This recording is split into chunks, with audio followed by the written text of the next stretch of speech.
The first of our speakers at the 2018 La Trobe Business School Innovation in Food and Agribusiness Forum is James Fazzino, the former CEO of Incitec Pivot. The title of James's presentation is Building a Business in a Period of Disruption. Lessons from an Australian ASX Top 50 business. Now, James provides a case study in management on how Incitec Pivot grew from a Southern Australian fertiliser co-op to a global ASX 50 diversified industrial chemicals and fertiliser company over 14 years. So James elaborated on Incitec Pivot's strategic growth path and discusses learnings from a CEO's perspective, including how the company responded to digital disruption in its core businesses. Driven by a culture of understanding what customer is prepared to pay for, James details how his executive team drove a gap-to-perfect strategy across the business where any identified gaps against international best practice met with goals and actions to improve daily performance. James's insight and experience suggest a strategic approach to management that others should consider adopting to achieve their business objectives. So please enjoy James's presentation. So my intent today is to enable you to walk away with a few tools that you can take back to your businesses to think about the topic on how you would close a gap to perfect in whatever enterprise you're in. And essentially this is the model that we used when I was running Incitec Pivot across the globe, across 13 countries, in order to drive a step change in continuous improvement and profitability in the business and to close what we saw was our gap to perfect. So it's a model that has actually been used and is being used in an ASX 50 company, and actually a very similar model that you'll find in food and beverage. So part of the thing I do is I do some consulting in manufacturing. So this is the model that's used throughout food and beverage, and also in large manufacturers globally. So how do I define the gap to perfect in Australian ag? If you look at some of the research that's been done in La Trobe, and if you look at last year's wheat crop and you adjust for water, Australia's farmers managed to achieve around about 55% of the water limited yield. So in other words, there was a gap of 45% in the crops that we grew last year. Now, a lot of that gap is through nitrogen use, and I'm not going to make a pitch for my old business to say buy more fertiliser, but certainly there's no doubt when you look across Australian ag, if you're leaving 45% of your potential on farm, then there's a very large gap to perfect. If you look across that sample, actually, you'll find that it's mainly in the smaller end. As enterprises get larger and more sophisticated, that gap narrows. But even in the larger end, if you compare what we're doing in Australia to peers in the US, there's a significant gap to perfect. If you look more closer to home, where I've got expertise, which is in manufacturing, if you look at manufacturing productivity and compare us to the US, the gap is at around about 20% over anything that you do. And this is data from Incitec Pivot. If you looked at construction, the gap to perfect is about 50%. In other words, if you construct a plant in the US and went to Australia and constructed exactly the same plant, it'll cost you 50% more in Australia than the US. And all of that's in labour productivity cost, but also what actually happens on site. And if you looked at enterprises across Australia on a model that looks at world best, where 5 is the world-class benchmark, and looked at the system maturity across Australian business. Australian business typically is around about 1.3 out of 5. In other words, a gap to perfect of 3.7. Typically, actually, if you look in most Australian manufacturers on that ranking of 0 to 5, you'll find they're about 0.5. In other words, they really don't have any system or process according to how they're running their business. And the data there comes from a global entity that benchmarks this called Competitive Capability International. And it's essentially benchmarked on what would be a lean model of business excellence. So taking the Incitec Pivot example, what did we achieve under my leadership over the 5 years to the end of 2017 in terms of closing that gap to perfect? Well, on the most important metric, which is safety in that business. And actually we're sitting here in an industry that statistically is Australia's most dangerous, being agriculture. We achieved around about a 35% reduction in recordable injuries, and importantly around about an 85% reduction in injury severity, which is the more important metric. At the same time, through using this methodology, achieved record production over 21 major chemical facilities globally. Built a $1 billion plant in Louisiana, which is the global benchmark for ammonia. Actually, I noticed that my former company reported a few days ago, and that plant was operating at 110% of nameplate in its first full year of operation. It was a plant where 5.5 million hours were worked without a lost time or medical treatment injury. It came in around about 8% below budget. It was on time, and as I said, the metric in terms of its operation. So there's something going on here in terms of the business model. 20% in overall equipment effectiveness, which is probably a measure for any of you who are manufacturers that you'd look at. And gross benefits of over $500 million. And what's interesting on the slide on the left, in terms of closing that gap to perfect, in terms of the model that we implemented, the savings increased year on year, which is a little bit counterintuitive because a lot of people talk about low-hanging fruit. Because what we were doing was building capacity to improve, the more you do, the more you do. So it very much reflects a capacity, and if you look at that scale of world competitive on 0 to 5, actually as you accelerate through maturity, then typically you'll find quite an exponential increase in the amount of productivity. So counterintuitive, but you can see the value when you look at the system. And a reduction in working capital of about 300 million. So, you know, they're relatively large numbers. I think what's impressive about them is they're over a balanced scorecard. And as I said, the thing that's intriguing is they're accelerating over time rather than reducing. So I wanted to first start with leadership, and I sat down and said, you know, what did I really learn in being CEO of a global business over 9 years? And it actually boiled down to two essential statements. And the first one is, as leaders, we should do only what only we can do. And essentially that's to focus on strategy and culture. And then secondly, work on the business, not in it. And the role of leadership is to develop, own and improve and teach the business system. And of course, it's that business system maturity that we were measuring in terms of that scale between 0 and 5. And now that I chair a smaller company, of course, these are great concepts, but in smaller businesses, there is an element of doing. So, you know, in smaller enterprises, you do need to roll up your sleeves, but it's absolutely important that you reorientate yourself in any business back to those two concepts. And certainly the CEO of the company I'm chairing now, the conversation we regularly have is to what extent are you doing only what you can do?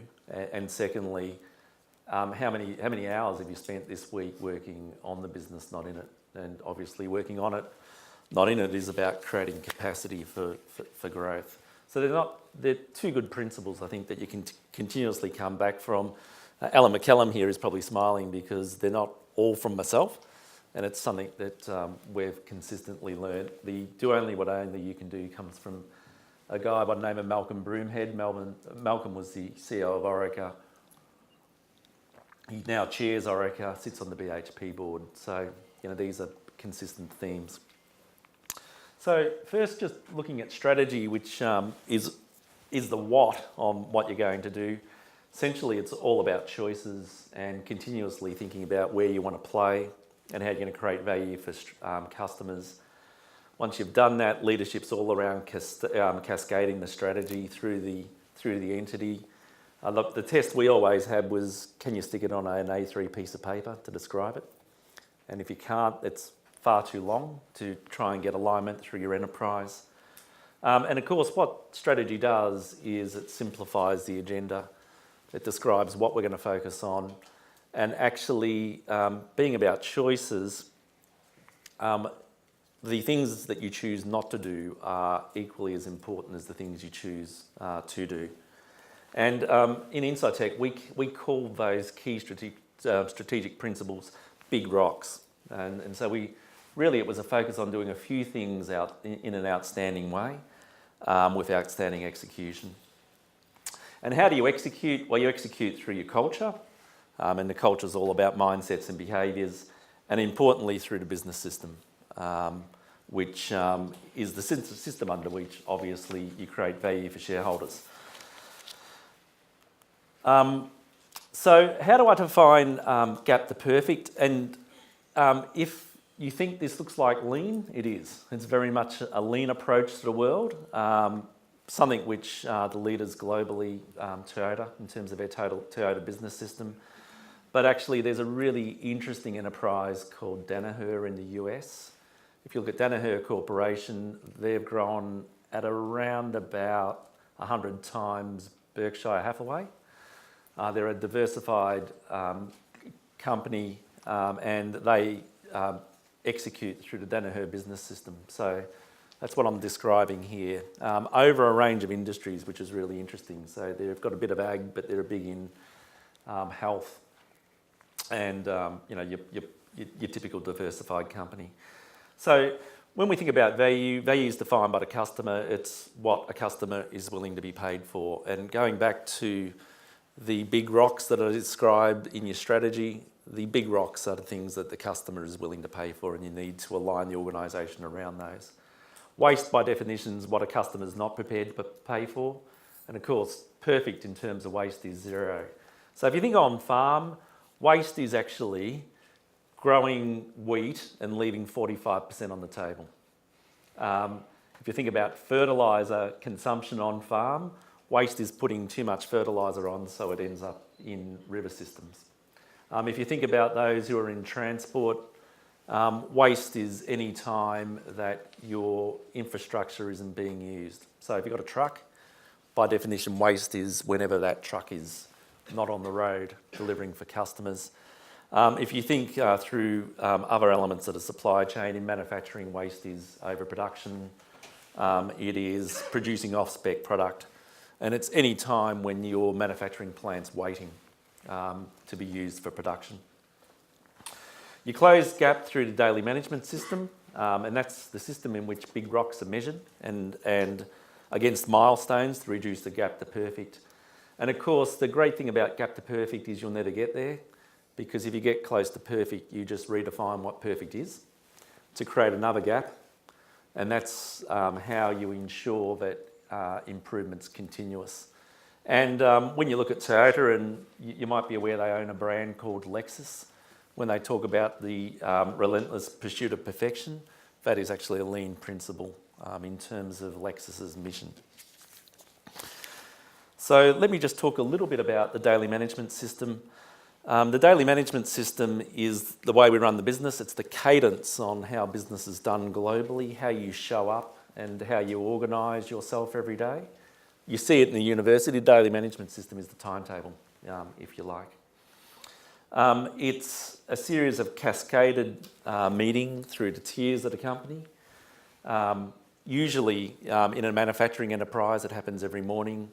And afternoon it's shift handover. So going back to the Incitec example, I know that in 2 hours the same meeting will be held in all of Incitec's 210 sites globally, where at shift handover the employees will sit down to review their performance against their big rocks on whiteboards. And Incitec was an $8 billion business in terms of its enterprise value that we ran on whiteboards. It allows for all employees in the place where work is conducted to sit down and review their performance against the big rocks that they're working on to deliver the strategy. And of course, what you're trying to do is you're trying to force divergence. In other words, you're trying to force a gap to perfect. And of course, what continuous improvement's all about is about problem solving to reduce that gap to perfect. So really simple principles, lean principles. And in terms of the way we solve problems in Incitec was just simply asking why 5 times. And in fact, actually, it's kind of remarkable, even at the strategic level, if you want to solve a problem, focusing on the problem and asking why is it a problem 5 times normally allows you to arrive at root cause and put a fix in place. And what the daily management system is all about the power and weight of numbers to improve the business. So I always thought that having 4,700 people working on my objectives every day was far more powerful than myself. And it's just those weight of numbers. What does the daily management system look like? Well, this is a board from a site in Carthage in Missouri. You probably can't read it, but you can actually see the big rocks up there. So the big rocks are safety for that plant. It's morale, because if you're making explosives, you want to make sure that everyone's are focused on the job. It's then quality, environment, the customer metric around delivering. So that's the customer's voice. It is productivity and cost. And all they're measuring through this board is the gap to perfect. And there's a lot of problem solving on that. What you probably can't see is whenever a problem is solved at tier 1, they come back and they do a single point lesson to describe how we solve the problem, and that's key to sustainability. So it's absolutely true, $8 billion business run on whiteboards, and that's what they look like. So what's the leadership role in terms of the daily management system? I used to spend 30 days on site, and there was always a saying with my team, who also had to spend 30 days on site, that it wasn't corporate tourism. So that when you showed up the site, you showed up at 5 a.m. You ensured that you were in your high vis, and your role was to follow the daily management system around to learn about how good your system of work was. So the question that you really needed to ask yourself was, how good is the problem solving that you see on site? So we'd always start with the big rocks, and my key test was, can I see my objectives on the tier boards? In other words, that's key to ensure you get strategic alignment. So are they working on the right thing? And importantly, is the business talking to me? So when I walked into an enterprise, you should be able to see visually what the performance of the enterprise is. The business should talk to you in terms of its key metrics. And when I went up to those boards, what I wanted to see was a mix of red and green. So green, it was on track. Red, there was a gap to perfect. I didn't want to see all green because that said that we weren't stretching. At the same time, I didn't want to see all red because that said that we were drowning. And in particular, what I would look for is how good's the problem solving. Problems solved at the right level. And the idea there is you want to solve problems at the lowest point in the organisation possible, because that's where the experts are who can solve it. And I'd test to see, did they arrive at root cause? And when we'd solve the problem, I would ask, do we know why we've solved the problem? Because that's the essence of sustainability. And look for how we'd change the business system to put a chunk on under its sustainability. So there are 2 concepts there. It's leading where work's performed in terms of the leadership role, checking on the quality of the business system. But probably the more valuable one is to ensure that those who do the work improve the work. So improvement needs to be done by you, not to you. And it's why top-down improvement doesn't work in terms of consultant-driven improvement, because it misses that essential buy-in from the team. And that's a rather corny photo of me on the Gemba, but you can see when we'd show up as a team, we'd always show up in our high vis, because that said that we value the safety clothes that we had on to keep ourselves safe. As I said, we'd turn up at 5:30 a.m. The rule was that you'd stay for shift handover, so 5 to 7 p.m.